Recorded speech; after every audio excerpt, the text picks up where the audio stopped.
Chapter 8. Doggins Child by Jenny Nimmo. Doggins. Run, run!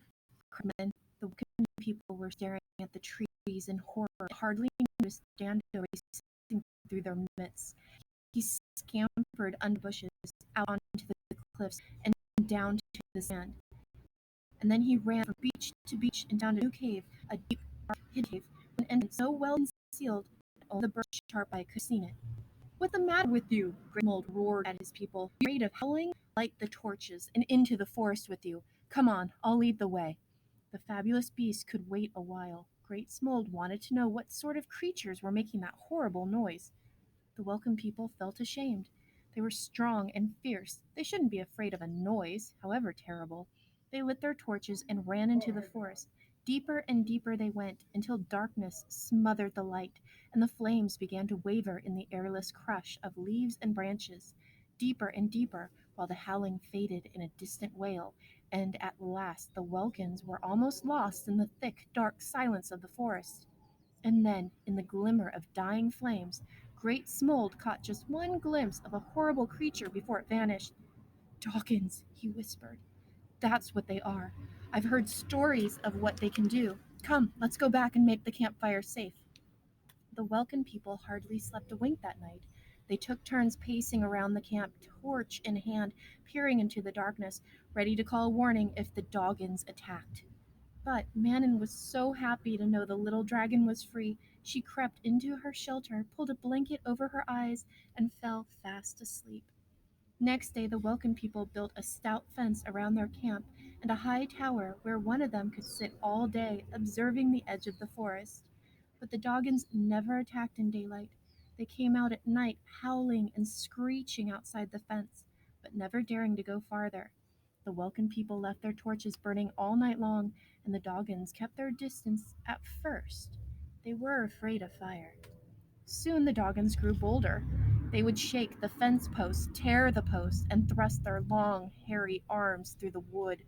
The Welcome people became quite worn out with anxiety and sleeplessness. They spent their days repairing the fence and trying to think of ways to stop the Doggins from making their lives a misery. But even Great Smold was too tired to come up with any ideas. Weeks passed in this way, and everyone forgot about the small, fabulous beast that had once caused such excitement. Everyone except Manon. Manon and one other. Lord Drum could think of nothing else. Ignoring the nightly barks and howls, he would lie awake, remembering the dread that had flickered in the eyes of the fabulous beast when he approached. And when he slept, his dreams were filled with the image of the small coppery green creature wrapped in Manon's arms. A few days after the dragon's child escaped, the bird led Manon to his new hidden cave, and she visited him nearly every day. The Welcome people were too preoccupied to notice when she raided their storerooms, and she was able to take the dragon dried fish, salt pork, cornbread, fruit, biscuits, cakes, and vegetables. All sorts of delicious and nourishing food found its way into Dando's secret cave. He would eat almost anything, and his appetite was enormous. After a while, Manon began to notice a change in the dragon's child. His delicate copper green wings turned a shade darker.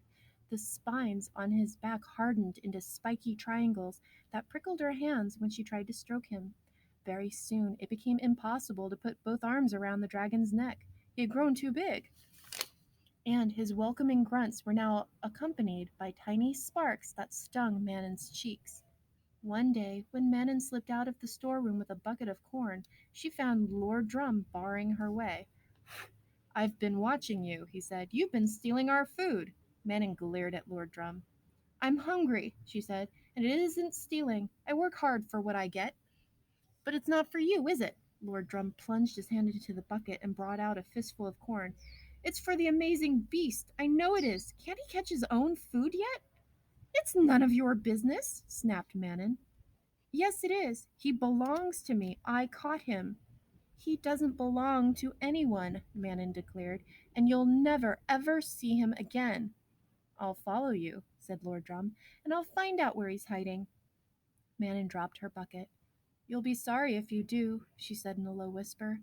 "Once you nearly killed him, but you can't hurt him now. He's grown too big, and if you come anywhere near him, he'll fry you to ashes." To Manon's surprise, Lord Drum didn't argue. He took a step backward, letting the corn trickle through his fingers.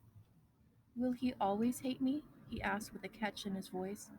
Who knows? Said Manon, and she pushed past the boy with a scowl that made him wish he'd never asked her. To make sure she wasn't followed, Manon took a different route to the dragon's cave that day. Every now and then she stopped and glanced over her shoulder, but Lord Drum was too quick for her. He always managed to duck behind a tree or a bush or a boulder, and in this way he followed Manon all the way down to a small, secluded beach that he had never seen before. When he saw Manon slip behind the tall gray rock that hid the dragon's cave, Lord Drum hung back, afraid of what the dragon might do to him, and something in the air made him shiver, a feeling of unease. But the sounds beyond the steep white cliffs were muffled and remote. Howls and cries were nothing more than a distant whine, like wind sighing through the bushes. How could Lord Drum have known that the Doggins, braving daylight at last, were at that very moment climbing into the Welkins camp?